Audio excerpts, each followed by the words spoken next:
అందరికీ నమస్కారం.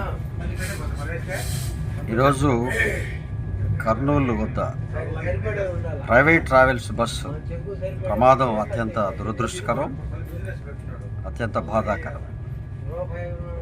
ఆ యొక్క కుటుంబాలకి సానుభూతిని, సంతాపాన్ని తెలియజేస్తాం. ఏదేమైనా ఇప్పుడున్న రవాణా రంగంలో ప్రైవేట్ ట్రావెల్స్ యొక్క వేగం, వారి యొక్క సాంకేతిక పరిస్థితులు అన్నీ అధ్వానంగా ఉన్నాయనడంలో ఎలాంటి సందేహం లేదు. అత్యంత వేగంగా, అత్యంత నిర్లక్ష్యంగా వారి యొక్క రవాణా డ్రైవింగ్ ఉంటుందనేది మనందరం అనేక రకాలుగా చూస్తూ ఉన్నాం. తప్పనిసరి ప్రయాణం చేస్తున్న ప్రజల యొక్క అంశం మనం గమనిస్తూ ఉన్నాం. ప్రభుత్వ రంగ ఆర్టీసీ వైఫల్యమే ఈ ప్రైవేట్ రంగం యొక్క ఆధిక్యతని మనం చూస్తూ ఉన్నాం.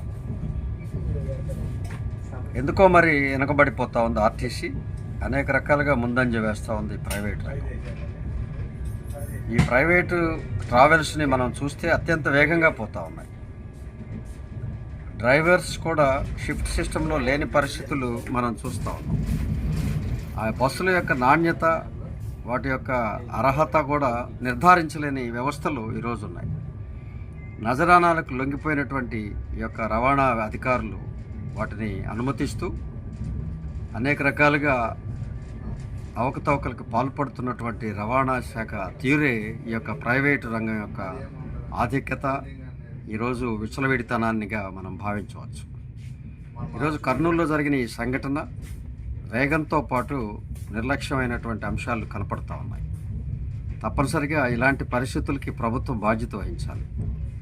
ఈ గత సంవత్సరాలుగా చూస్తూ ఉంటే అనేక బస్సులు ఇలాగే దగ్ధమైపోతూ ఉన్నాయి. కారణం ఏసీ లోపం, ఏసీలో అవకతవకలుగా ఉన్నటువంటి అత్యంత నాసిరకంగా వేసేటువంటి ఏసీలు, లేదా వాటికి ఉండేటువంటి సాంకేతిక లోపం కారణంగా మాత్రమే ఈ యొక్క ప్రమాదాలకు కారణంగా చెప్పవచ్చు.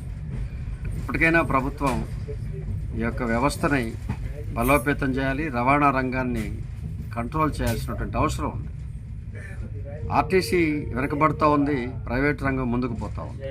దీనికి కారణం ఏంటనేది నష్టం, నిలువెల్లా నష్టంతో ఆర్టీసీ ఉంటుంది, అత్యంత లాభదాయకంగా ప్రైవేట్ రంగం ఉంటుంది. అలాగే అత్యంత వేగంగా ప్రైవేట్ బస్సులు వెళుతూ ఉన్నాయి.